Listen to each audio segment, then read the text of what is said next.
Imagine it's a hot afternoon in a small village in Judea. A diverse group has gathered in a marketplace, farmers, traders, rabbis, and Roman soldiers watching from afar. In the middle of them all stands a man, his clothes dusty from a long journey, his eyes bright and intense. Welcome to the Sebcast, where we turn our beloved stories on their heads, look at what history might have overlooked, discover anew, and grow together in John 13:1-5. He raises his hand and says something unthinkable. I and the Father are one. The silence that follows is deafening. It's not just a bold statement, it's a revolution. If this man is correct, then everything changes. If he is wrong, he is the most dangerous liar in history. Who is he? It's the question people have been trying to answer for over 2,000 years. The radical Jesus. If I were to walk into a coffee shop today and a stranger were to say to me, I and God are one, I would feel uncomfortable.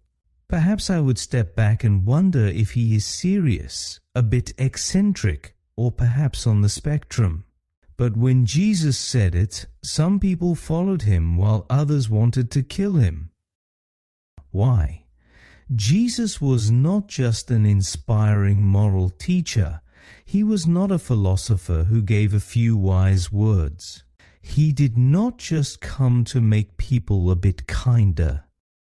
He made an insane claim. If you have seen me, you have seen the Father. No one comes to the Father except through me. If these words are untrue, then Jesus is either a liar or a madman. But if they are authentic, he is the most important person in history. There is no middle ground, and if we want to know who he is, we must look at his life. The illogical life of a king. In a world where status and power mean everything, Jesus chose a different path. Think about how people display power. Today's world says, get your place at the top, prove yourself, keep your name clean. Jesus did the opposite.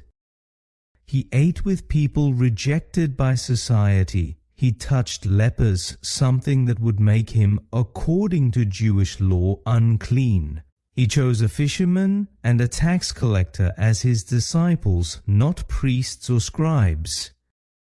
And when it was his last night on earth, the moment when he had every right to say, I am king, you must serve me, he took a cloth, kneeled on the ground, and began to wash his disciples' feet.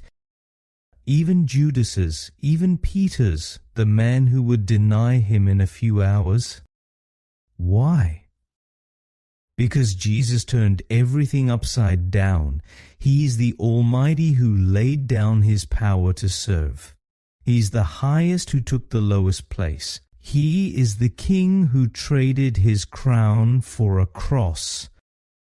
Philippians 2:6-8 says it most clearly, He who, being in the form of God, did not consider it something to be grasped, but made himself nothing by taking the form of a servant, and he was obedient to death, even death on a cross.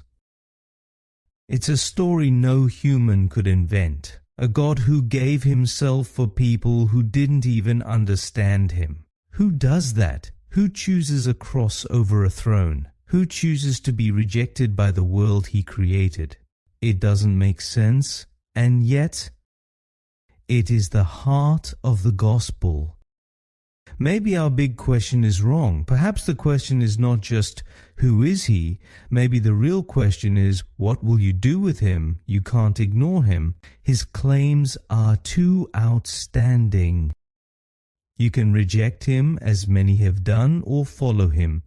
But one thing is sure, if Jesus is who he says he is, it changes everything.